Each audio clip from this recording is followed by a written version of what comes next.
आज अपन पढ़ने वाले हैं मध्यकालीन भारत। मध्यकालीन भारत का एक टॉपिक है आपके संघर्ष का युग। ये है लगभग 1000 ईस्वी से 1200 ईस्वी के बीच के समय का। इसमें भारत देश में किसने आक्रमण किए उन दोनों के बारे में चर्चा है। पहला आक्रमण था आपके अरब आक्रमण, दूसरा है तुर्की आक्रमण। इस वीडियो में अपन अरब आक्रमण के बारे में अध्ययन करेंगे। पहला प्रश्न पूछा हुआ है यहाँ से कि भारत में सबसे पहले आक्रमण करने वाले मुस्लिम आक्रांता कौन थे, तो आपको वो जवाब देना है अरब आक्रमणकर्ता। पहला यह प्रश्न एग्जाम में आया हुआ है। अब दूसरा प्रश्न के बारे में इससे क्या क्या पूछे जाएंगे। यह आक्रमण कब हुआ? यह आक्रमण हुआ 712 ईस्वी में। कहा हुआ? सिंध प्रांत में। सिंध प्रांत कहां पे है? सिंध प्रांत के ठट्टा और देवल बंदरगाह पर यह आक्रमण हुआ। किसने किया? यह किया मोहम्मद बिन कासिम ने। किसके विरुद्ध किया? दाहिर सेन के विरुद्ध। और दाहिर सेन कौन था? सिंध का ब्राह्मण वंश का शासक था। इनकी जानकारी हमको कहाँ मिलती है? इनकी जानकारी मिलती है चचनामा में। चचनामा किसने लिखा? चचनामा लिखा है आपके मोहम्मद बिन कासिम के किसी सैनिक ने। ये सारी जानकारी इस युद्ध के बारे में जो आपको एग्जाम में पूछी जाएगी। क्या क्या है? पहला है प्रथम मुस्लिम आक्रांता कौन है? अरब। पहली बात तो आप ये ध्यान रखिएगा। दूसरी बात आपकी क्या है? कब हुआ यह आक्रमण? 712 ईस्वी में। तीसरी बात कहां हुआ? सिंध प्रांत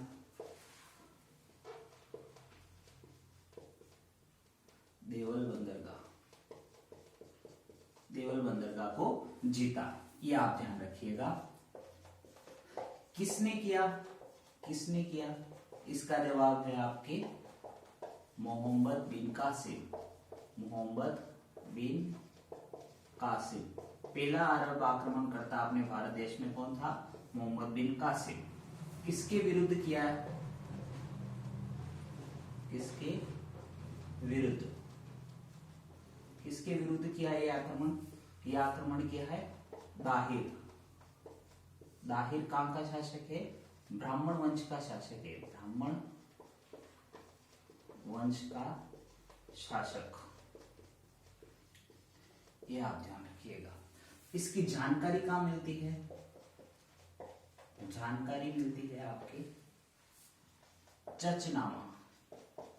चचनामा किसने लिखा? इस मोहम्मद बिन कासिम के किसी अज्ञात सैनिक ने ये लिखा है। ये आप स्क्रीनशॉट लीजिए, फिर आगे चलते हैं अपन इसके बारे में।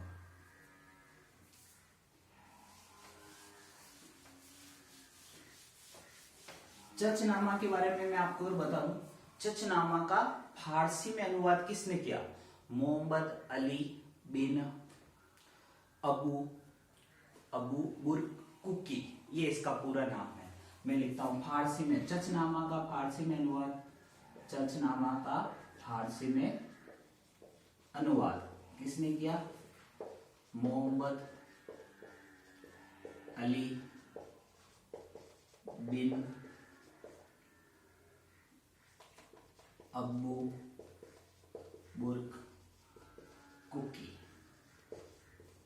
कुफी। इतना आपको नाम याद रखने की जरूरत नहीं, आप तो ये याद रखिएगा चचनामा। चच मतलब चाय, कॉफी मतलब कॉफी। चाय कॉफी के रिलेशन से आप इसको ध्यान रख सकते हो। ये फारसी में अनुवाद। इसको अंग्रेजी में अनुवाद किसने किया? अंग्रेजी में अनुवाद किसका पढ़ रहे अपन? ये चचनामा का अनुवाद अंग्रेजी में किसने किया? वो है आपके दाऊद कोटा। ये है, इसके बारे में इस युद्ध की जानकारी मिलती है। अब ये युद्ध किस रीजन की वजह से और किस कारण की वजह से हो, तो मैं आपको वो कारण बताने जा रहा हूं। ये आपके जो युद्ध हुआ, इसने आक्रमण क्यों किया उसका रीजन है। ये मैं अपने भारत देश का थोड़ा सा आपको मैं बताता हूं। ये है आपके दक्षिण भारत का है। यहाँ पे है आपका श्रीलंका, और भारत के इधर है आपका ये अपना इधर सारा प्रांत है। ये है सिंध प्रांत। सिंध प्रांत का शासक अभी अपन ने पढ़ा कौन है? दाहिर। इधर है आपकी अरब कंट्रीज। अरब कंट्री में एक कंट्री है आपकी इराक। इराक का गवर्नर कौन था उस समय का? इराक का गवर्नर था अल हजाज। और यहाँ का खलीफा कौन था? खलीफा था यहाँ का वालिद। ये बात आप ध्यान रखिएगा। सिंध प्रांत का शासक दाहिर, अरब का इराक का गवर्नर ये, और खलीफा यहाँ का वालिद। क्या हुआ? ये है आपकी श्रीलंका। श्रीलंका के शासक और अरब के शासक दोनों के बीच में व्यापारिक संधि थी। तो श्रीलंका के शासक ने एक समुद्री जहाज भेजा।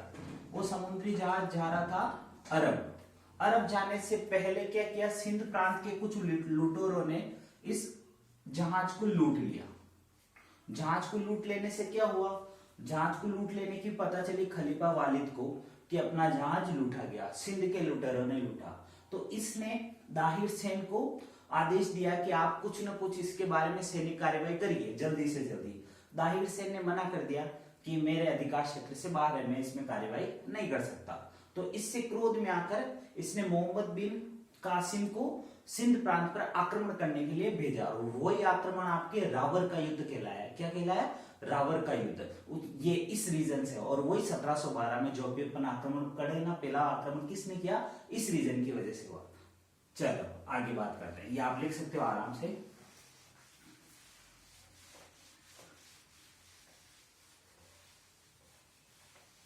युद्ध कौन सा हुआ आपके? रावर का युद्ध। ये इंपॉर्टेंट है, याद रखिएगा। रावर का युद्ध क्या था? किस किस के बीच में लड़ा गया? तो ये लड़ा गया, इधर एक शासक है आपके दाहिर है आपके सिंध प्रांत का। और ये युद्ध कब लड़ा गया? 712 ईस्वी में। इधर शासक कौन है आपके? मोहम्मद बिन कासिम। इसको किसने भेजा? तो इसको भेजा किसने? खलीफा वालिद ने भारत पर आक्रमण के लिए भेजा। तो दाहिर सेन इस युद्ध में क्या हुआ? मारा गया। मोहम्मद बिन कासिम क्या हुआ? इस युद्ध में जीता। इस युद्ध में ये रिजल्ट रहा इनका, मोहम्मद बिन कासिम इस युद्ध में जीता। अब दाहिर सेन की 2 पत्नियां थी। एक पत्नी का नाम है रानी देवी, एक पत्नी का नाम है लाडो देवी। दोनों पत्नियां किसकी थी? दाहिर सेन की। पहली पत्नी इसकी रानी देवी ने क्या किया? मोहम्मद बिन कासिम के साथ इस संघर्ष युद्ध को जारी रखा और अंततः सती व्रत का पालन किया। क्या किया? अंत में सती हो गई। दाहिर सेन की पत्नी का क्या नाम था? रानी देवी। यहीं से पहला इंपोर्टेंट क्वेश्चन और है आपके, अगर ऐसा पूछा जाए मध्यकालीन भारत में प्रथम सती होने का प्रमाण, तो आपको ये बताना है दाहिर सेन की पत्नी रानी देवी। मध्यकालीन भारत में प्रथम सती होने का प्रमाण मोहम्मद बिन कासिम के समय, ये रावर का युद्ध, और पत्नी का नाम रानी देवी। अगर भारत के रेस्पेक्ट में पूछा जाए भारत में सर्वप्रथम सती होने का प्रमाण कहाँ मिलता है, तो वो है आपके एरन अभिलेख में, भानुगुप्त के समय का। ये आप ध्यान रखिएगा। ये दोनों प्रश्न है, ये इंपॉर्टेंट है, आप लिख लेना है इसमें। प्रथम सती होने का प्रमाण इसके समय, ये रावर युद्ध। लिख भी देता हूं मैं। इसकी पत्नी क्या नाम थी? पत्नी का नाम रानी देवी और दूसरी पत्नी लाडो देवी। क्या किया इसने? सती व्रत का पालन किया। मध्यकालीन भारत में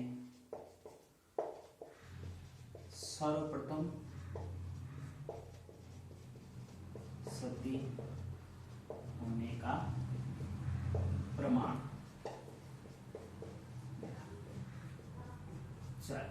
ये इसके दूसरी पत्नी के बारे में कोई विशेष तथ्य नहीं है। दूसरी इंपॉर्टेंट बात क्या है? दाहिर सेन के 2 पुत्रियां थी। पहली पुत्री का नाम है सूर्या देवी और दूसरी पुत्री का नाम है इसके परमल देवी। दोनों को क्या किया? दाहिर सेन की दोनों पुत्रियों को मोहम्मद बिन कासिम अपने साथ ले गया, कुछ समय के साथ बंदी बना के अपने साथ रखा। फिर दोनों पुत्रियों को इसने अपने खलीफा वालिद के यहाँ भेंट कर दिया। दोनों खलीफा के बाद चली गई एजे ये दास के रूप में, उनकी नजारत के सामने उनको भेज दिया गया। अब इन दोनों पुत्रियों ने क्या चाल खेली? एक बहुत अच्छा काम किया इन्होंने खलीफा वालिद को जाके बोला कि सर आप तो क्या हो, आप तो खुदा के बराबर, आपके खलीफा का पद खुदा के बराबर है और किसी भी खुदा को तुच्छ या आपका तुच्छ भोजन भेंट नहीं किया जा सकता या दूषित भोजन भेंट नहीं किया जा सकता। इसीलिए फिर उसने इस बात को समझा और हमको तो पहले ही प्रयोग में ले लिया किसने, मोहम्मद बिन कासिम ने। इस बात से नाराज होकर एक खलीफा वालिद ने क्या किया, मोहम्मद बिन कासिम को पकड़ने के लिए अपने सैनिक भेजे और मोहम्मद बिन कासिम को भैंसे की चमड़े में लपेटकर लाया गया। उससे इसके दम घुट के मोहम्मद बिन कासिम की मृत्यु हो जाती। अब इस बात का पता वापिस वालिद को चल जाता है कि इन दोनों पुत्रियों ने ऐसा ऐसा काम किया, तो इन दोनों पुत्रियों को जिंदा दीवार में चुना देता है। ये है इसकी story. Exam point of view से इतनी इंपॉर्टेंट नहीं है, पर ये आप ध्यान रखिएगा। चलो अब आगे की बात क्या है, इसके बाद यहां से दो बातें और आपको ध्यान रखनी है। इस मोहम्मद बिन कासिम ने क्या किया था, मोहम्मद बिन कासिम ने दिहरम सिक्का चलाया, दिहरम सिक्का चलाया। एक बात तो आप ये ध्यान रखिए। और सबसे इंपॉर्टेंट बात है जो एग्जाम में पूछी हुई है, मैं इंपॉर्टेंट मार्क कर देता हूं, आप भी ध्यान रखिएगा। मध्यकालीन भारत में सर्वप्रथम जजिया कर चलाया, जजिया कर लगाया, आप ये कह सकते हो। किसने लगाया, मोहम्मद बिन कासिम ने भारत में सर्वप्रथम जजिया कर लगाया। जजिया कर क्या होता है, गैर मुस्लिम तीर्थ यात्रा कर, ये ध्यान रखिएगा। इस जजिया कर के बारे में बार बार क्वेश्चन आते ही रहते हैं एग्जाम में। क्या क्या, मैं आपको सारे क्वेश्चन बता देता हूं।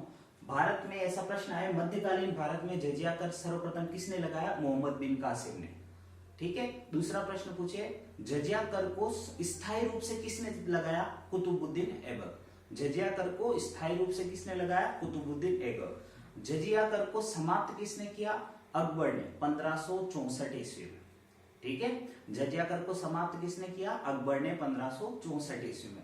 जजिया कर को पुनः किसने लगाया, औरंगजेब ने 1679 ईस्वी में, 1679 ईस्वी में लगाया। और ब्राह्मणों पर भी जजिया कर किस शासक ने लगाया, फिरोज तुगलक ने। ये 5 बातें आप ध्यान रखिएगा, इनको आप नोट भी कर लेना। ठीक है, ये मैं कर भी लेता हूं। ये स्थायी रूप से जजिया कर, स्थायी रूप से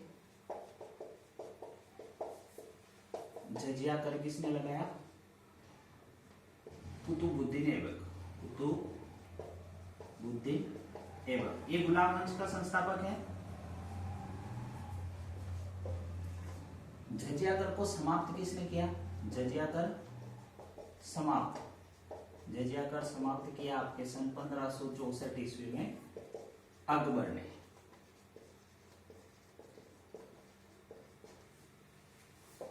पुनः आरंभ किसने किया, पुनः आरंभ वो किया औरंगजेब, औरंगजेब सन 1679। ब्राह्मणों पर भी जजिया कर, ब्राह्मणों पर भी जजिया कर फिरोज तुगलक ने लगाया, फिरोज तुगलक ने लगाया। ये आप बात ध्यान रखिएगा। ठीक है, चलो इसका स्क्रीनशॉट लो, फिर आगे चलते हैं।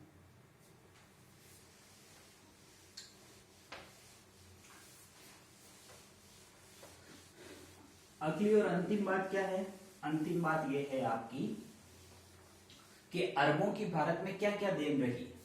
अरबों की भारत में देन क्या रही, अरबों की देन, पहली देन रही इनकी ऊंट की खेती, सॉरी ऊंट का पालन, ऊंट का पालन यहां से सीखे अपन ने। और दूसरा खजूर की खेती। ये 2 अरबों की देन भारत में रही, ये ध्यान रखिएगा। और एक और बात एक्स्ट्रा आप ध्यान रखो तो पंचतंत्र, पंचतंत्र किसकी लिखी है, विष्णु शर्मा की। पंचतंत्र का अरबी भाषा में अनुवाद किया, अरबी भाषा में कलीला व वदीना नाम से अनुवाद किया।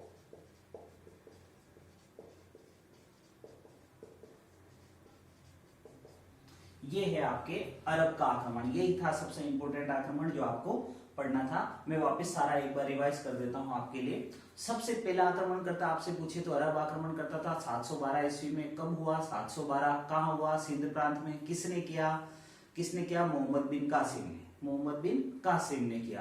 क्यों? किसके विरुद्ध किया? दाहिर सेन के विरुद्ध। दाहिर सेन कहां का? ब्राह्मण वंश का शासक था। ठीक है, इसकी जानकारी कहां मिलती है? चचनामा से। चचनामा का फारसी में क्या अनुवाद किसने किया? तो मोहम्मद अली बिन अबू बुरकुफी। आपको चाय कॉफी से इसको याद रखिएगा। अंग्रेजी में अनुवाद किसने किया? अंग्रेजी में अनुवाद किया आपके दाऊद पोटा ने। ये आप चीज चचनामा के बारे में ये ध्यान रखिएगा।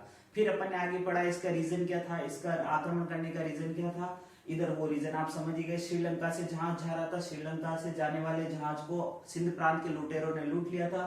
लूटने के बाद इधर इसके गवर्नर अल हज्जाज और वालिद ने इसको कहा दाहिर सेन को आप सैनिक कार्रवाई करो। इन्होंने सैनिक कार्रवाई नहीं की। सैनिक कार्रवाई नहीं करने की वजह से खलीफा वालिद ने इन पे आक्रमण करने के लिए मोहम्मद बिन कासिम को 1712 ईस्वी में भेजा। इस युद्ध को अपन किस नाम से जानते हैं? रावर के युद्ध के नाम से जानते हैं। रावर के युद्ध में दोनों की लड़ाई हुई। दाहिर सेन को मार दिया इसने, मोहम्मद बिन कासिम जीते। दाहिर सेन की 2 पत्नियां थी, एक लाडो देवी, दूसरी रानी देवी। रानी देवी ने सतीव्रत का पालन किया और सतीव्रत का पालन करने के साथ साथ मध्यकालीन भारत में प्रथम सती होने का प्रमाण ये था। कौन सा? ये रानी देवी का। इसकी जानकारी कहाँ मिलती है? चचनामा से। भारत में सर्वप्रथम सती होने का प्रमाण आपसे पूछा जाए, एरणाबिले। एरणाबिले कहाँ है? एरणाबिले कोई भानुगुप्त वाला, जो गुप्त वंश के शासकों में पढ़ा जाता है, ये आप ध्यान रखिएगा। फिर आगे अपन ने पढ़ा, इसके साथ साथ इसके 2 पुत्र थे, दोनों पुत्रों को कहाँ ले गए? ये मोहम्मद बिन कासिम अपने साथ ले गया था। अपने साथ लेने के बाद थोड़े दिन अपने पास रखा, फिर वालिद को भेज दिया, फिर वालिद साहब को भेज दिया। फिर उसके बाद आप जानते हो दोनों ने क्या किया, और उनका भांडा फूट गया और उनको जिंदा दीवार में चुनवा दिया। मोहम्मद बिन कासिम ऐसे मर जाता है। मोहम्मद बिन कासिम के साथ साथ ही अपन को बस इतना सा और पढ़ना रहता है कि ये जजिया कर इसने लगाया था, ये सबसे इंपॉर्टेंट बात है। फिर बाकी के 5 बातें मैं आपको बता चुका हूँ। अरबों की देन क्या है? अरबों ऊंट का पालन और खजूर का खेती, और इस नाम से कलीमा और वादिमा, ये 2 अंश थे इनकी कहानी। ये पूरा अरब आक्रमण समाप्त। धन्यवाद, थैंक यू।